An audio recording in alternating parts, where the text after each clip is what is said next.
آئے دن جن لوگوں کی جنوں کے اندر نفرتیں بھری ہوئی ہیں، جن کا مقصد صرف پیسہ اور شہرت حاصل کرنا ہے، جن کا مقصد اپنی دکانوں کو چلانا ہے، لوگوں کو بیوقوف کر کے اپنی دکان کی تشہیر کرنی ہے،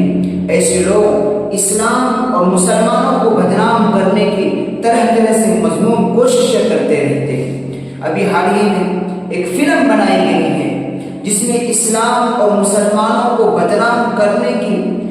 انتہائی درجے کی اس میں کوششیں کی گئی۔ مسلم عورتوں کو بچہ پیدا کرنے کی مشین تک بتایا گیا ہے، اور سورہ بقرہ کی آیت اس میں اللہ تبارک و تعالیٰ نے نساؤکم حرث لکم فأتوا حرثکم انا شئتم، اس آیت کریمہ کی بالکل من گھڑت تفسیر بیان کی گئی ہے۔ تم جاہلو جنہیں پیشاب کرنے کا بھی ڈھنگ نہیں ہے، تم اللہ کی کتاب کے مطلب کو نہیں سمجھ سکتے، تم ہمارے اکابرین کے پاس آؤ، وہ بتائیں گے اس آیت کا مقصد کیا ہے۔ اسلام نے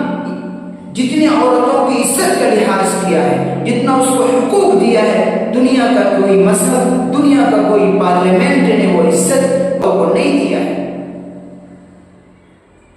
اسلام تو ہر ایک کے حقوق کو اس کی عزت کا پاسداری اور لحاظ رکھا گیا ہے۔ انتہائی تکلیف دہ بات ہے کہ آئے دن اسلام اور مسلمانوں کو بدنام کرنے کی طرح طرح کی کوششیں کی جاتی ہیں۔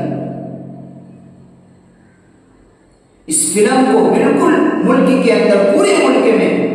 بین ہونی چاہیے، اور الحمدللہ ہمارے اکابرین اس طرف پوری جدوجہد کے ساتھ محنت کر رہے ہیں، اور ہم ان کے پیچھے کھڑے ہیں کہ اس فلم کا بالکل بائیکاٹ ہونا چاہیے۔ یہ ملک کے اندر نفرت پیدا کرے گی، اس ملک کی امن و شانتی کو آگ لگا دینے والی ہے، اس ملک کی بھائی چارگی کو بالکل ختم کر دی جائے گی، اس ملک کی جمہوریت کے لیے بھی خطرہ ہے، اور ایک خاص مسلم اور خاص طور سے ہماری ماں بہنوں کی عزت کو اچھالا گیا ہے، ان کو نیلام کیا گیا ہے، اور اسلام اور مسلمانوں کو بدنام کرنے کی پوری کوشش کی گئی۔ ہم اس کی زور مذمت کرتے ہیں اور حکومت سے مطالبہ کرتے ہیں کہ اس پر بین لگایا جائے، ان کو ریلیز ہونے سے روکا جائے، ان کو پردوں پر نہ دکھایا جائے، ملک کے اندر نفرت پھیلے گی۔ عجیب بات ہے، ہم مسلمان خاموش رہتے ہیں، صبر کا دامن پکڑے رہتے ہیں، کہ لوگ سمجھتے ہیں کہ ہم کمزور ہیں۔ کمزور نہیں ہیں، اصل میں ہم اس ملک کے اندر امن شانتی چاہتے ہیں، ہم اس ملک کے اندر جمہوری نظام کو دیکھنا چاہتے ہیں، ہم اس ملک کی بھائی چارگی کو فروغ دینا چاہتے ہیں۔ یہاں کسی طریقے سے فتنہ فساد ہو، اس کو کوئی مسلمان برداشت نہیں کرتا اور نہ یہ چاہتا، لیکن بار بار مسلمانوں کو اکسایا جا رہا ہے،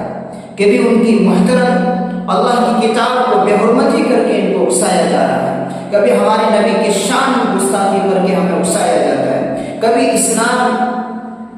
کے نام پر طرح طرح کے ہتھ کنڈے اور ان کو بدنام اور مسلمانوں کو بدنام کرنے کی پرزور کوششیں کی جاتی ہیں، اور ان کو نہ جانے کیسے کیسے فکرے ان پر کسے جاتے ہیں تاکہ مسلمان ابھرے، یہ سڑکوں پر آئے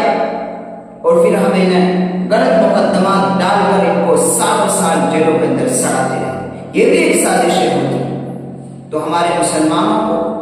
ہوش مندی سے کام لینا چاہیے، ہمیں بھڑکنا نہیں ہے، ہمیں اپنے اکابرین کی رائے اور ان کے نقش قدم کے پیچھے چلنا ہے، جیسی وہ رائے دیں گے، جیسی وہ اپیل کریں گے، ان کے اپیل پر ہمیں بالکل شانہ بشانہ چلنا ہے، اس پر عمل کرنا ہے۔ ہم اپنی طرف سے کوئی قدم نہیں اٹھائیں، اس لیے کہ دشمن بیٹھا ہے، طاق میں بیٹھا ہے، ذرا سا انہیں کوئی موقع ملا، مقدمات دائر کر دیے جائیں گے اور انہیں سالوں جیلوں میں سڑایا جائے گا، ان کی جوانیاں برباد کر دی جائیں گی۔